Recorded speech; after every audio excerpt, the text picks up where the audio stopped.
Mon Seigneur et mon Dieu, je crois fermement que tu es ici, que tu me vois, que tu m'entends.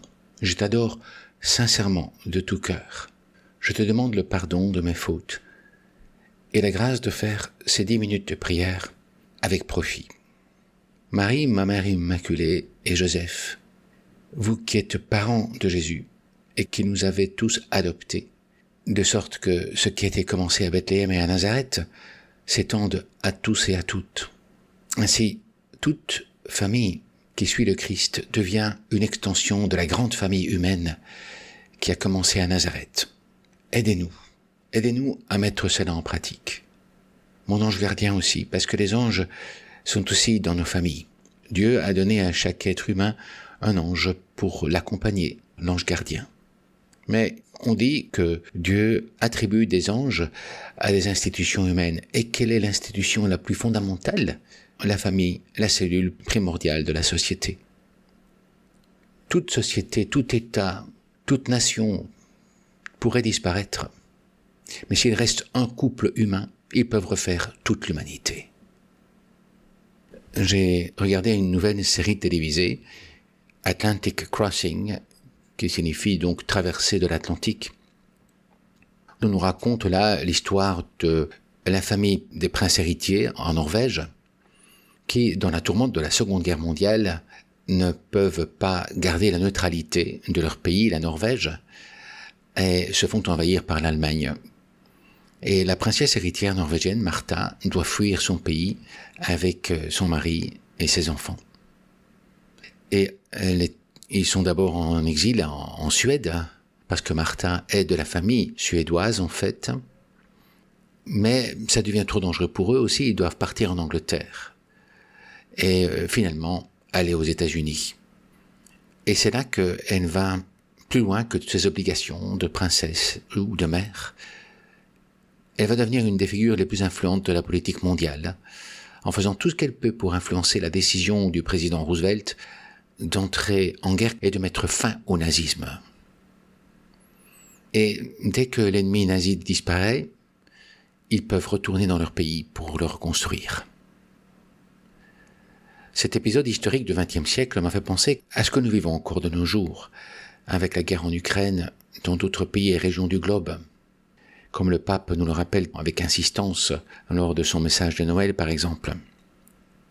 En fait, ce sont souvent des jeunes familles avec des enfants en bas âge qui fuient la guerre, les persécutions, les massacres, la famine, les catastrophes naturelles, etc. Et ils émigrent, forcés par ces événements, espérant recevoir de l'aide et donner aussi leur aide à ceux qui les accueillent.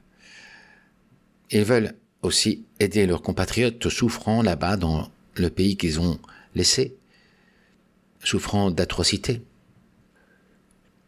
Et toi et moi, nous pouvons prier et aider ces personnes qui souffrent injustement. Et Jésus, toi aussi, à peine venu au monde, tu as dû fuir en Égypte, avec Marie et Joseph, pour revenir aussi, plus tard, dans ton pays. Le but de Joseph était de protéger ta mission de Messie et de futur roi. Et toi, Jésus, Marie et Joseph, vous avez dû fuir pour échapper au massacre perpétré par Hérode et les siens. Comme on l'a lu récemment lors de la mémoire du martyre des enfants innocents. Et la joie de Noël est donc déjà mêlée à l'amertume de la croix, de la souffrance. Jésus est directement plongé dans ce monde où il y a de la bonté, bien entendu, mais aussi beaucoup de méchanceté, beaucoup de malheur. Et c'est pour ça qu'il vient, justement, pour éliminer le malheur. L'ennemi n'est pas que Hérode. L'ennemi est le mal et la diffusion du mal dans ce monde. En fait, l'Église fête aujourd'hui la Sainte Famille. Et il nous propose de méditer des lectures. Là-bas, en exil, et comme des migrants accueillis à l'étranger, la Sainte Famille a travaillé et prié pour que Dieu les aide. Et dès que les ennemis de l'enfant Jésus meurent, eh bien, la petite famille retourne au pays pour aider Jésus justement à construire son royaume, le royaume de Dieu. Dieu gagne toujours contre ses ennemis. Tôt ou tard, les adversaires meurent ou se convertissent. Parfois seulement au moment de leur mort. Mais Dieu les accueille à bras ouverts s'ils reviennent à lui. Parce que Dieu est toujours prêt à pardonner, même les péchés les plus graves. Aujourd'hui aussi, il y a des péchés, du mal dans le monde, plus ou moins graves, des massacres d'innocents ou d'enfants sans défense, des scandales, des abus sexuels, des abus de pouvoir, des destructions de famille, des viols, du terrorisme, des fraudes, de la corruption, des mensonges, de l'arrogance orgueilleuse, de l'insolence, de la tyrannie, de la trahison, des blasphèmes, du bullying, du harcèlement, etc. La liste est vraiment très très longue. Et souvent, les victimes en sont des enfants innocents. C'est une honte pour l'humanité. Jésus, dès sa naissance, se montre solidaire de ses victimes. Regarde un peu Joseph, un bon père attentif, rapide et efficace, très responsable, dévoué. Regarde aussi Marie, son épouse, attentive et tout aussi efficace. La meilleure des mères, attentionnée pour son époux et pour son fils Jésus, et amoureuse. Bref, un exemple pour nos familles, pour ta famille et pour la mienne. Chacun d'entre nous doit y mettre son grain de sel, si je puis dire, parce que ce n'est pas que Joseph qui doit faire la Sainte Famille, ce n'est pas que Marie, ce n'est pas que Jésus, c'est tous les trois ensemble. Joseph prend l'enfant et sa mère dans la nuit, dès qu'il est au courant du problème, sans reporter son départ au lendemain. La sécurité de l'enfant et de sa mère prime pour lui.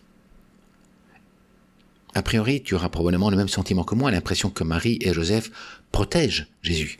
Mais en fait, c'est Jésus et son Père éternel qui protègent Marie et Joseph.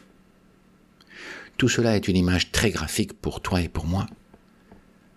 Dieu nous protège lorsque nous protégeons la foi, l'apostolat, la présence du Christ dans ce monde qui est chaotique et fou. Jésus nous envoie son esprit, nous donne la force de témoigner, de changer de vie, de persévérer, de nous entraider. Dieu le Père n'oublie aucun de ses enfants. Il s'occupe de tous et de chacun. Il met tous les moyens pour donner en partage sa vie, son bonheur éternel à ceux qui écoutent sa parole, son Verbe incarné en Jésus-Christ, et qui la mettent en pratique. Le mal s'est répandu comme une pandémie d'immoralité et de révolte contre le Créateur, contre son plan de famille divine pour l'humanité. Mais lui, il nous donne les moyens de submerger cette pandémie, de noyer le mal dans l'abondance de bien, de bonté, d'humanité, de fraternité. L'empathie est une des caractéristiques humaines les plus essentielles et qui se trouve en premier lieu dans la famille.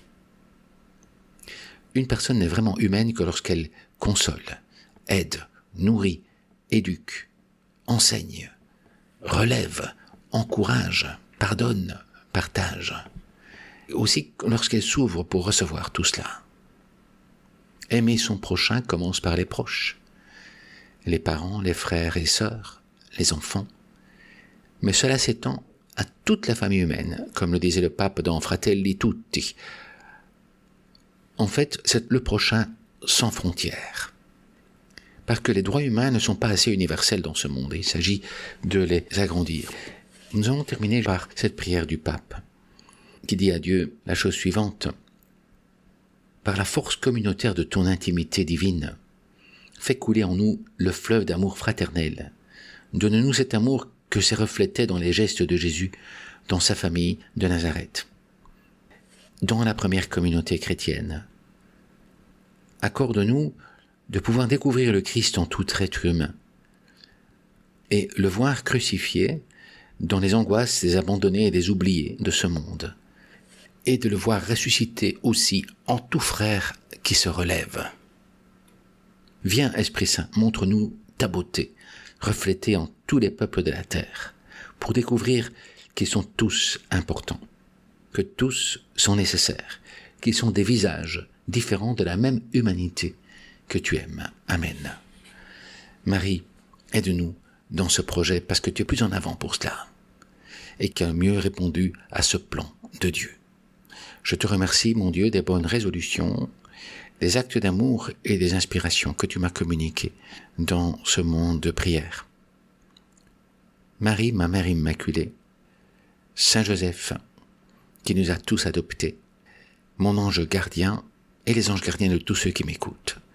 Priez pour nous. Au nom du Père et du Fils et du Saint-Esprit. Amen.